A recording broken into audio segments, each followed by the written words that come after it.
तो आज हम शुरू करेंगे मार्वल की वो स्टोरी लाइन जिसमें यूनिवर्स के दो मोस्ट पावरफुल सुपर हीरोज यानी थॉर और सेंट्री एक दूसरे के खिलाफ थे। जी हाँ, मैं बात कर रहा हूँ द सीज की, वही कहानी जिसमें एसगार्ड अर्थ पर था और उसे तबाह करने के लिए अर्थ की सारी इवल फोर्सेस एक साथ आ गई थी। तो एसगार्ड ही सबसे बच पाया या फिर तबाह हो गया, इस सीरीज में हम यही जानेंगे। तो गाइस, अगर आप Thor, iron man, captain America या फिर इनमें से किसी के भी फैन हैं तो इस वीडियो को पूरा देखना, क्योंकि इस कहानी में सिर्फ यही एक साथ खड़ेंगे और बाकी सब इनके खिलाफ। अब हमारी कहानी शुरू होती है वोल्स्टैक से, एक proud Asgardian member of warrior 3 और थॉर के सबसे अच्छे साथियों में से एक। एसगार्ड को धरती पर आया भी कुछ ज़्यादा वक्त नहीं बीता है, पर इस सडन चेंज ने एसगार्डियंस की लाइफ में एक बहुत बड़ा सवाल लाकर ज़रूर रख दिया कि अब वो मॉर्टल्स की विच करेंगे क्या। यही जानने के लिए वोल्स्टैक आज एसगार्ड से निकल चुका है, इस उम्मीद में कि क्या पता थॉर की तरह इसे भी इस नई दुनिया में कोई एडवेंचर मिल जाए।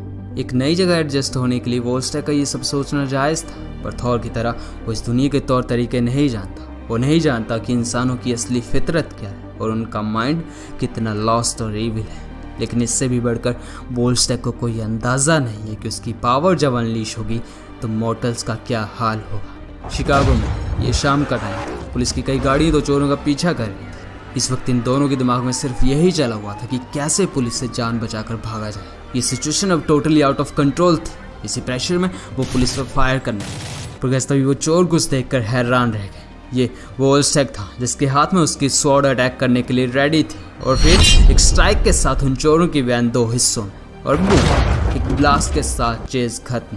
पुलिस वाले अपनी गाड़ियों से बाहर निकले। Who the hell is that, एक पुलिस वाले ने कहा, तो दूसरा ऑफिसर कहता है, वेल मुझे नहीं पता, पर ये मेरा आज तक का देखा सबसे फास्टेस्ट सुपर हीरो है। पर तभी एक अनदर ऑफिसर ने कहा कि हमें इसे अरेस्ट करना चाहिए, मतलब तुम खुद देखो इसने इस जगह का क्या हाल कर दिया। चोरों की बैन बुरी तरह जल रही थी। वोल्स्टैक उन्हें बाहर निकालता है। यू सर, आप बहुत ज़्यादा ट्रबल क्रिएट कर रहे हो, आपको पता नहीं लग रहा? तो चोर कहता है, no you don't touch me. पर तभी वोल्स्टैक पीछे मुड़ जाता है, उसे कुछ महसूस हुआ था, like a smell of danger. और फिर हम क्या देखते हैं, 4 सुपर विलेंस उसके सामने आ खड़े हुए थे। अब ये क्या है? वोल्स्टैक सिर्फ यही कह पाया क्योंकि वो चारों उस पर हमला कर चुके थे। वोल्स्टैक ने डिफेंड करने की कोशिश की, लेकिन उनका कंबाइंड अटैक इतना पावरफुल था कि वो एक ही हिट में कई किलोमीटर दूर एक स्टेडियम में जा गिरा और बूम, इम्पैक्ट की वजह से ग्राउंड टूट जाता है। चारों तरफ हजारों लोग थे और वो अब सिर्फ एक ही आदमी को देख रहे थे, वोल्स्टैक को। वो खुद को संभालता है, पर उसकी नज़रें अब उन विलन्स को ढूंढ रही थी, क्योंकि एक एसगार्डियन पर हमला करना अपनी मौत को बुलावा देने से कम नहीं होता। लेकिन इससे पहले कि वोल्स्टैक कुछ करता, वो विलन्स फिर से उस पर हमला कर देते। पर गैस इस पर हमले का असर सिर्फ उसी पर नहीं, बल्कि स्टेडियम में बैठे सभी लोगों पर होने वाला था। वोल्स्टैक विलन्स के अटैक को डिफेंड किए हुआ था, लेकिन अनफॉर्चुनेटली वही अटैक रिफ्लेक्ट होकर लोगों को भी मारने लगा। सारा स्टेडियम आग में जल रहा था। कुछ गिने चुने लोग वहाँ से भाग गए, पर जो हज़ारों बच गए वो सारे के सारे एक बर्निंग फ्लेम के ब्लास्ट के साथ खत्म हो गए। उनकी तो हड्डियां भी नहीं बच पाई। वोल्स्टैक को समझ नहीं आया कि अचानक ये सब हुआ क्या। वो तो एक एडवेंचर पर निकला था, तो क्यों इन लोगों को अपनी जान गंवानी पड़ी। गाइस, आज वोल्स्टैक को एक बहुत बड़ी सच्चाई का सामना करना पड़ा कि गॉड्स और इंसान एक साथ नहीं रह सकते, क्योंकि जब भी ऐसा हुआ है तो मॉर्टल्स को एक बहुत ही बड़ी कीमत चुकानी पड़ी है। पर यह आधा सच है, क्योंकि आज जो यहाँ वो वोल्स्टैक की वजह से नहीं, बल्कि किसी और की वजह से हुआ है, लोकी की वजह से। ये सारी डिस्ट्रक्शन, वोल्स्टैक पर उन विलन्स का हमला, सब लोकी का किया कराया था, ताकि शहर में हजारों लाखों लोगों की मौत हो और उसका जिम्मेदार किसे ठहराया जाए? एसगार्डियंस को। ये टाइम डार्क एवेंजर्स का है, मतलब आयरन मैन और एवेंजर्स ऑलरेडी बैन हो चुके हैं, इसलिए लोकी फ्रीली अपनी कोई भी प्लानिंग कर सकता था। इस वक्त वो नॉर्मन ऑसबॉर्न के साथ इसी ग्राउंड में था। वो कहता है, ये वो डिस्ट्रक्शन, मैडनेस और इमेजेस ऑफ डेथ हैं जो तुम्हें चाहिए थी ऑसबॉर्न। हमारे आदमी रात के अंधेरे में गायब हो चुके हैं और वोल्स्टैक वो अकेला ही बचा है। मतलब दुनिया ने वही देखा जो हम दिखाना चाहते थे, एक एसगार्डियन हजारों लोगों का मर्डर करते हुए। ये प्रूफ तो काफ़ी होगा, है ना? तुम्हें तुम्हारा कॉज मिल चुका है। एसगार्ड अर्थ पर बिलोंग नहीं करता ऑसबॉर्न, अब तुम्हें पता है आगे क्या करना है। नॉर्मन ऑसबॉर्न कहता है, ठीक है, पर अब मुझे यहाँ से निकालो लोकी। लोकी ने फिर कहा, क्या तुम रेडी हो नॉर्मन, वो करने के लिए जो तुम्हें करना चाहिए? धुएं में नॉर्मन ऑसबॉर्न का दम घुट रहा था, पर लोकी कहे जा रहा था, टेल मी नाउ नॉर्मन, बताओ मुझे, अगर तुम अभी भी रेडी नहीं हो तो नॉर्मन ऑसबॉर्न ने कहा, यस आई एम रेडी। तो लोकी कहता है, तो फिर ठीक है, तुम्हारा निशाना अचूक हो और तुम्हारी फोर्सेस शक्तिशाली रहे। मेरे ऑल सीइंग फादर की स्पिरिट तुम्हें आने वाली वॉर में गाइड करे नॉर्मन, और तुम्हारी जीत हम दोनों को वो पावर ला कर दे जिसके हम जन्म से ही हकदार हैं। ये सब बोलने के साथ ही लोकी नॉर्मन ऑसबॉर्न को वहाँ से वापस ले आए और खुद वहाँ से चला जाता है। नॉर्मन अब अकेला था, पर तभी उसकी सेक्रेटरी उसे आवाज़ लगाती है, मिस्टर ऑसबॉर्न, आपने मुझे बुलाया था, बताइए क्या करना है। नॉर्मन कहता है, विक्टोरिया, मैं चाहता हूँ कि तुम प्रेसिडेंट को इन्फॉर्म करो कि शिकागो में हुआ ब्लास्ट वाला इंसिडेंट हमारे कंट्रोल में है, हमें पता है वो किसने किया है। लेकिन विक्टोरिया कहती, पर सर आपको नहीं लगता ये बात आपको खुद उन्हें बतानी चाहिए। तो नॉर्मन ने कहा, उस आदमी से बहुत बातें हो गई विक्टोरिया, अब एक्शन की बारी है। अवेंजर्स को असेंबल करो और इनिशिएटिव के सारे मेंबर्स को भी, क्योंकि हम एसगार्ड पर हमला करने जा रहे हैं। तो guys, Norman Osborne finally dark Avengers और अर्थ के लगभग हर एक सुपर हीरो के साथ एसगार्ड को इन्वेड करने जा रहा है। ये एक बहुत डेंजरस प्लान था, इसके नतीजे क्या होंगे हमें आगे पता चल ही जाएगा। फिर कुछ घंटों बाद नॉर्मन ऑसबॉर्न एसगार्ड पर हमला करने की तैयारी कर रहा था। Ares the Greek god of war उसे कहता है, इसके बारे में भूल जाओ नॉर्मन, मैं तुम्हारी मदद नहीं करने वाला। वो गॉड्स हैं, कोई मॉर्टल नहीं कि तुम उनके खिलाफ जंग छेड़ दो। तो नॉर्मन ऑसबॉर्न ने कहा, एरिस तुम भी गॉड ऑफ वॉर हो, ये भूलो मत, हम एसगार्ड पर हमला करेंगे, मुझे एक प्लान चाहिए और तुम्हारी हेल्प भी। एरिस कहता है, नहीं नॉर्मन, तुम समझ नहीं रहे, मैं एसगार्डियन गॉड से बैटल नहीं कर सकता, और हाँ, मैं तुम्हें भी ऐसा करने से रोकूंगा, पूरी रिस्पेक्ट के साथ। तो नॉर्मन ने कहा, एरिस थॉर अब एसगार्ड में नहीं है, उसका बाप ओडिन भी नहीं, और हमारी इंटेल के अकॉर्डिंग अब तो एसगार्ड को थॉर के भाई लोकी ने अपने हाथों में ले लिया। तुम्हें पता है ना, वो एक पागल और सन की गॉड है, इसलिए एसगार्ड अब अर्थ के लिए खतरा बन चुका है। एरिस, उन्हें यहाँ होना ही नहीं चाहिए था। एरिस कहता है, ये मॉर्टल्स की लड़ाई नहीं है। तो नॉर्मन ऑसबॉर्न ने कहा, अगर ये हमारी लड़ाई नहीं है तो फिर किसकी है? तुम्हारी? एरिस अब नॉर्मन ऑसबॉर्न की बातों से कन्विंस हो रहा था, लेकिन वो कहता है, अगर मुझे पता चला कि तुम झूठ बोल रहे हो तो मैं तुम्हारा सर तुम्हारे आर्मर के साथ ही काट डालूंगा। तो guys, Ares finally Norman Osborn की मदद करने के लिए रेडी हो चुका था। फिर कुछ देर बाद एवेंजर्स टावर में डार्क एवेंजर्स के सारे मेंबर्स इस बात को सुनकर ही हैरान थे कि वो एसगार्ड पर हमला करने जा रहे हैं। हॉकाई यानी बैरी बार्टन कहता है, नो वे ऑसबॉर्न, हम वॉर पर जा रहे हैं, वो भी एसगार्ड के खिलाफ।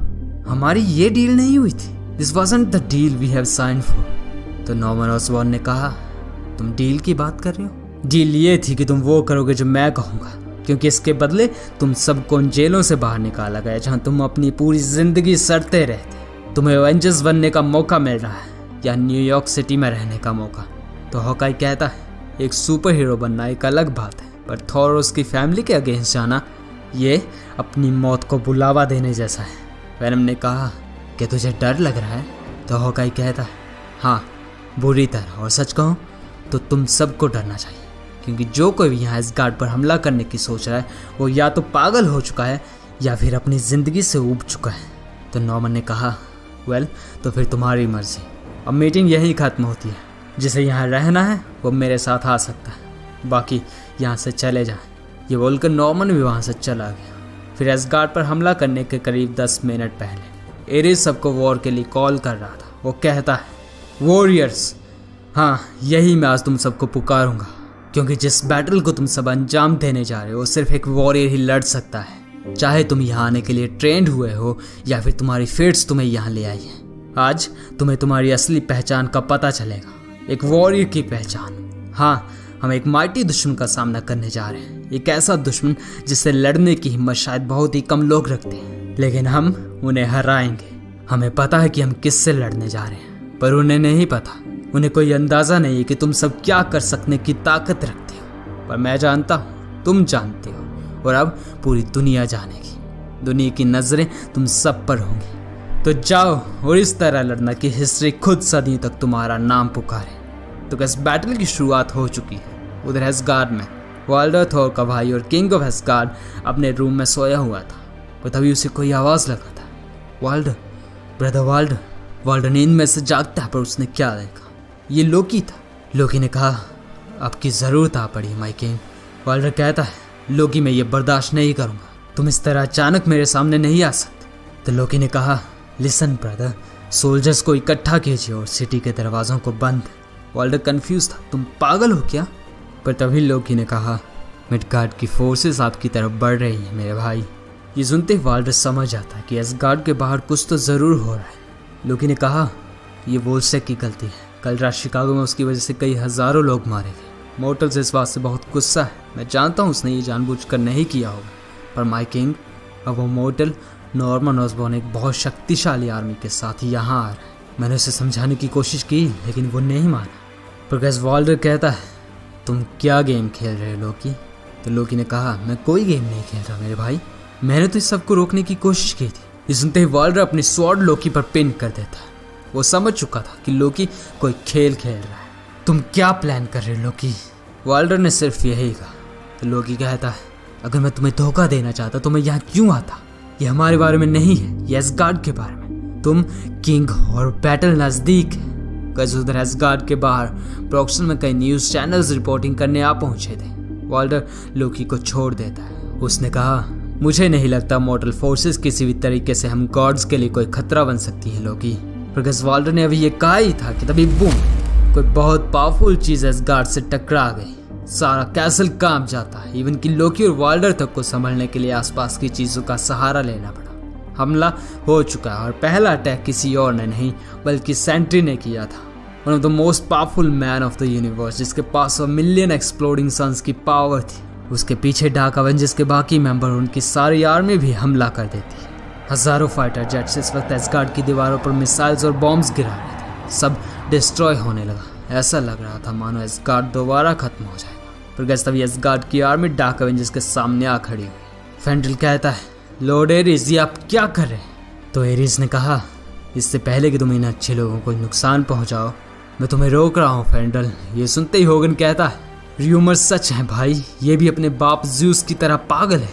इस बात पर वैनम ने कहा, अगर मैं तुम्हारी जगह होता तो इसके डैडी को बीच में नहीं लाता। और गाइस, ये बात सच निकली। हमें हमेशा से पता है ज्यूस और एरिस की नहीं बनती, लेकिन फिर भी अपने बाप की बेइज्जती सुनते ही Ares the Greek god of war एक मर्डरी इंटेंट के साथ एसगार्डियंस पर हमला कर देता है।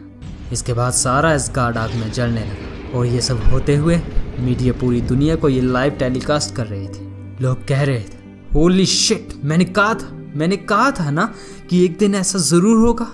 उधर एसगार्ड से कुछ दूरी पर ब्रॉक्सन में टोनी स्टार्क का छिपकर इलाज किया जा रहा था। दरअसल टोनी इस वक्त कोमा में। ऐसा कैसे हुआ वो एक अलग कहानी है, लेकिन डार्क एवेंजर्स के पावर में आने के बाद टोनी सिर्फ भागता ही फिर रहा है और अब आखिर में उसकी कंडीशन इतनी बुरी हो गई कि वो कोमा में ही चला गया। थॉर का ह्यूमन होस्ट डोनर ब्लेक उसका इलाज कर रहा है। मारिया हिल भी उसी के साथ थी। वो कहती है, ब्लेक, शायद तुम ये देखना चाहोगे। ब्लेक उसके पास आया, पर उसने क्या देखा? एसगार्ड जल रहा था। मारिया हिल ने कहा, ये ऑसबॉर्न है, वो स्टार्क के लिए यहाँ आया। तो ब्लेक कहता है, शायद, क्योंकि अगर वो स्टार्क के लिए यहाँ आया था तो उसे यहाँ होना चाहिए, वो तो एसगार्ड पर अटैक कर रहा है। तो हिल ने कहा, वेल, तो फिर हमें इस बात का जवाब मिल गया, ये ऑसबॉर्न कितना बेवकूफ़ है। लेकिन ब्लेक मारिया को कहता है, मेरी बात सुनो हिल, जितनी जल्दी हो सके टोनी स्टार्क को लेकर यहाँ से निकल जाओ। जितना दूर हो सके उतना दूर, कहीं पर भी रुकना मत, चाहे कुछ भी हो जाए। हिल पूछती है, तुम क्या करने वाले? पर गैस ब्लेक कोई जवाब नहीं देता और वहाँ से चला जाता है। गैस बेशक मारिया हिल को नहीं पता कि ब्लेक क्या करने वाला है, पर हमें ज़रूर पता है। एसगार्ड की तरफ बढ़ते हुए ब्लेक ने सिर्फ यही कहा, फादर, मुझे रास्ता दिखा। और ये बोलते ही एक थंडर स्ट्राइक ब्रॉक्सन, जिसे देखते ही एसगार्ड में नॉर्मन ऑसबॉर्न ने कहा, सब अपनी पोजीशंस ले लो। गैस उसे पता था कि ये थंडर किसकी थी, और फिर प्रिंस ऑफ एसगार्ड और गॉड ऑफ थंडर हमारे सामने।